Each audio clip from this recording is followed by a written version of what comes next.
नमस्कार मित्रों, एक बार फिर से स्वागत है आपका हमारे YouTube चैनल पर। आज छात्रों हम एक व्याकरण का अलग टॉपिक लेकर के आए हैं आपके सामने।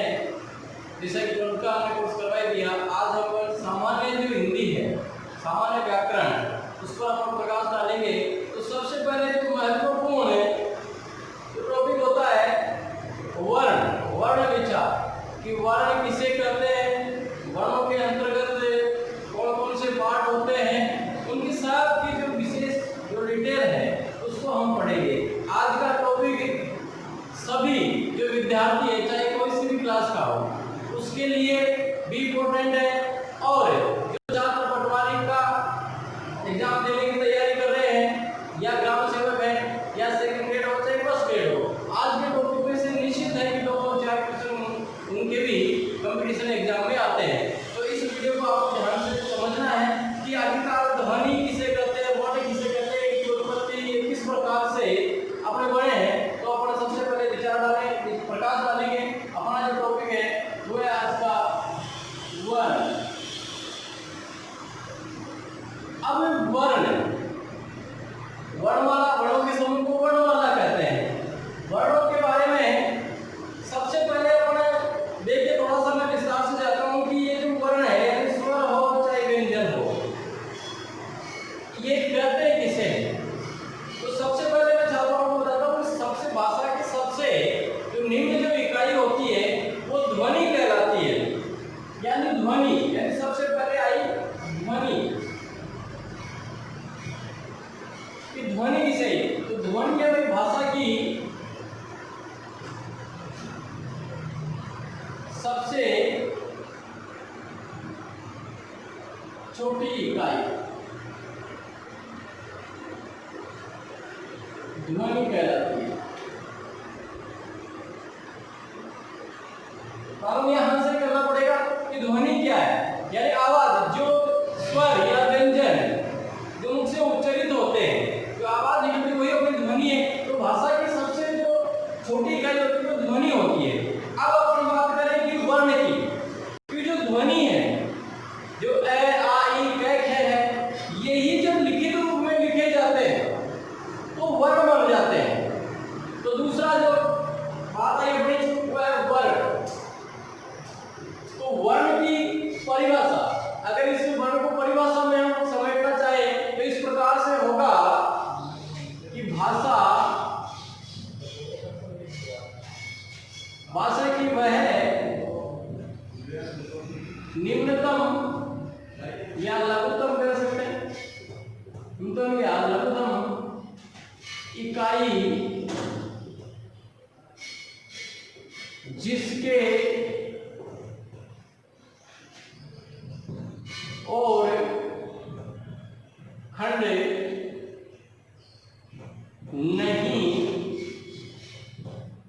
नहीं किए जा सकते, उसे वर्ण कहते हैं। देखो मित्रों, यानी ध्वनि जो जैसे ए निकला, ए एक ध्वनि है, आ है, क है, ये सब मुख से निकलती है ध्वनि है। लेकिन जब इसको अपन लिख लेते हैं और लिखने के बाद में इसके और फिर टुकड़े नहीं हो सकते, खंड यानी टुकड़े, जिसको और अपन नहीं बांट सकते। जैसे ए है, ये ए इसको लिख दिया, ए मैंने बोला ये ध्वनि हो गई, लेकिन इसको जैसे मैंने लिख दिया तो ये वर्ण हो गया, एक वर्ण हो गया। अब इस ए का कोई टुकड़ा नहीं हो सकता, इसको और नहीं खंड, इसका कोई खंड नहीं कर सकते, हम इसको पढ़ नहीं सकते, तो ये वर्ण कहला गया। तो भाषा की वह निम्नतम इकाई जिसके और टुकड़े नहीं किए जा सकते या और खंड नहीं किए जा सकते, वर्ण कहलाते हैं। तो ध्यान रखना, छोटा सा पूछना है वर्ण किसे कहते हैं। तो भाषा की वह निम्नतम या लघुतम इकाई जिसके और टुकड़े नहीं किए जा सकते या और खंड नहीं किए जा सकते, वर्ण कहलाते हैं। जैसे ए है, ख है, च है, ये सब क्या है, ये वर्ण है, यानी स्वर। अब वर्ण के अंतर्गत क्या क्या आता है, तो स्वर और व्यंजन, और यही जो वर्ण है वर्णमाला, यानी इनका वर्णों का समूह वर्णमाला कहलाता है। वर्णों का समूह वर्णमाला कहलाएगा।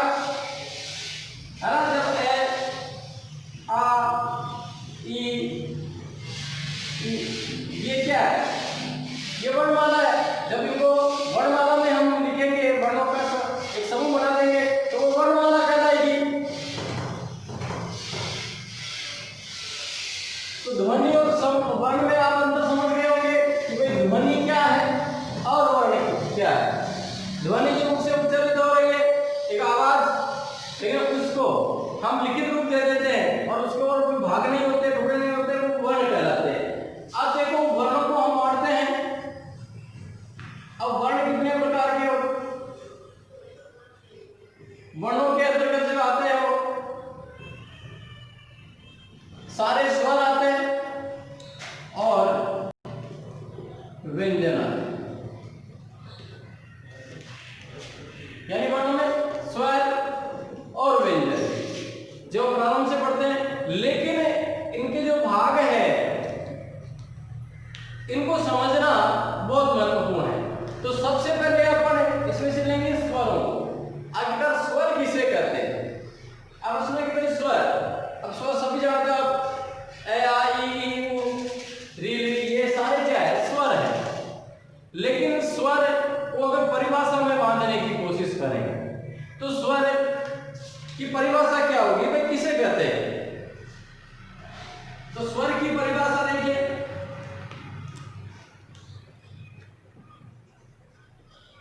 परिभाषा में देखेंगे कि मुख से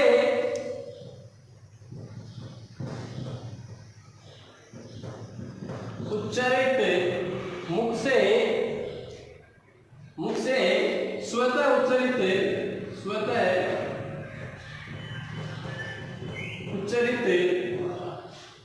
मुख से स्वतः उच्चारित ध्वनियों को स्वर कहा जाता है। ध्वनियों को स्वर कहा जाता है।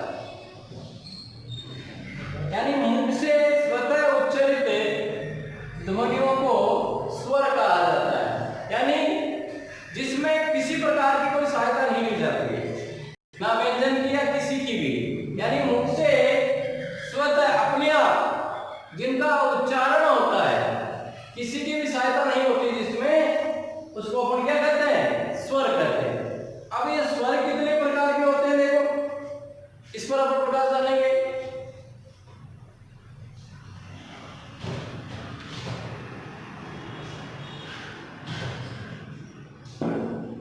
अब देखो स्वरों के प्रकार, भाई स्वर कितने कितने प्रकार के होते हैं, इनको अलग अलग आधार पर बांटा गया है, उच्चारण के आधार पर बांटा गया है। और इसके बाद में जैसे कि जीवा की क्रियाशीलता है उसके आधार पर अपन इनको बांटेंगे, उच्चारण के आधार पर बांटेंगे, तो अलग अलग है। तो सबसे पहले अपन मात्रा काल के आधार पर इनको बांटेंगे।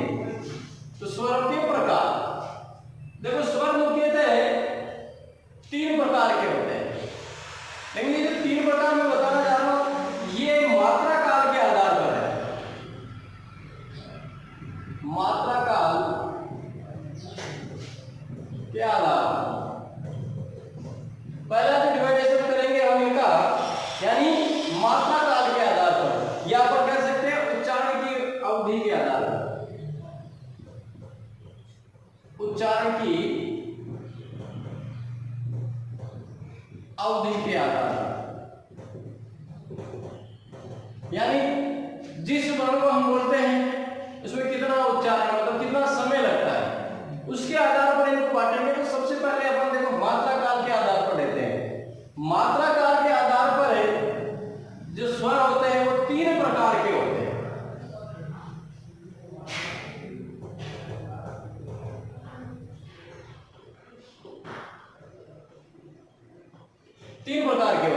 देखो पहले भाई स्वर, ये पर भेद पड़ रहे हैं,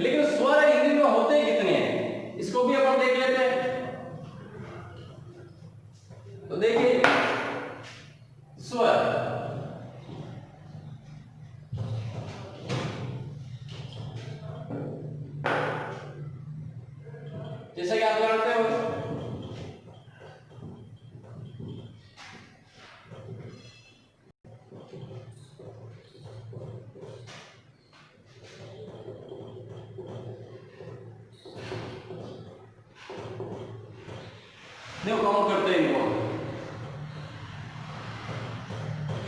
और 11 कितने हो गए? ए आ ई उ ऊ री ए ओ औ। ये स्वर है हिंदी के अंदर। यानी हिंदी में कुल जो स्वर है, कुल स्वर, सीधा सा प्रश्न है कि भाई कुल स्वर कितने होते हैं? तो कुल स्वर होते हैं 11। अपन 13 नहीं करने हैं क्योंकि इसमें 2 और आते हैं। बाद में अपन लिखते हैं अम और अह। लेकिन सिर्फ स्वरों की बात हो तो हिंदी में कितने स्वर होते हैं? 11 स्वर होते हैं। अब अम और अह क्या है इसके बारे में अपन आगे बताऊंगा मैं। अम और अह के लिए अलग नाम दिया गया है, अयोगवाह। इसलिए इन दोनों को इन स्वरों के अंतर्गत नहीं माना जाएगा, यानी मूल स्वरों में इनको नहीं माना जाएगा। ये अपने मूल स्वर है। जो 11 जो स्वर है मूल स्वर है। इसमें भी अगर डिटेल से देखिए मूल स्वर, तो मूल स्वर तो 4 ही है। ए है, ई है, उ है और ये री है। बाकी सब इनके सहयोग से बने हुए हैं। तो हिंदी में अगर पूछा जाए कि स्वर कितने होते हैं तो 11 स्वर होते हैं जो मैंने लिख दिए। अब इसके पाठ की ओर अपन चल रहे थे, लेकिन अम और अह कंफ्यूजन नहीं होता है। इनके लिए एक नाम है हिंदी में, अयोगवाह है।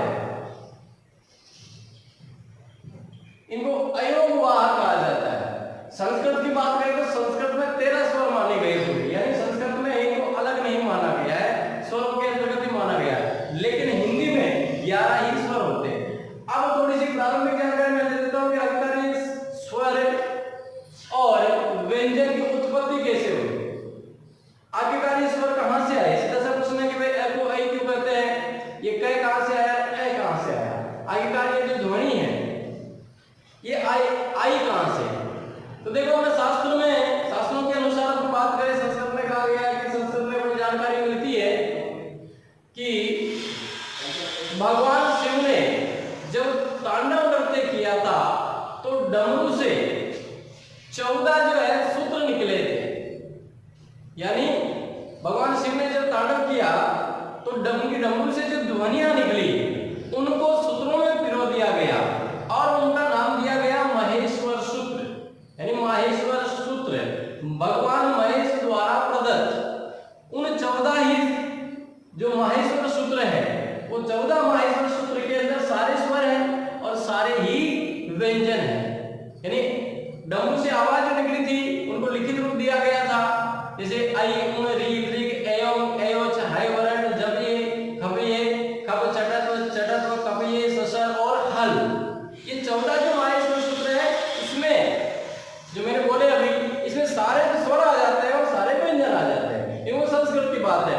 उत्पत्ति बता दी कोई स्वर और व्यंजन आखिरकार आए कहां से? तो भगवान शिव ने जब तांडव किया उस डमरू से जो ध्वनि निकली वही स्वर और व्यंजन है। अब जैसा कि अपन पढ़ रहे थे कि भाई स्वरों का विभाजन अपन कर रहे थे, तो स्वरों के विभाजन में अपना जो पहला जो आधार है वो है मात्रा काल के आधार पर जो स्वर है वो अपन पढ़ेंगे। इसके जो भाग होते हैं वो होते हैं 3 प्रकार। सीधा सा है 3 प्रकार। अब 3 प्रकार कौन कौन से हैं? तो देखो पहला नाम मैं बता देता हूं आपको, उसको कहते हैं ह्रीश्वर स्वर, यानी अश्वर स्वर। दूसरा है दीर्घ स्वर,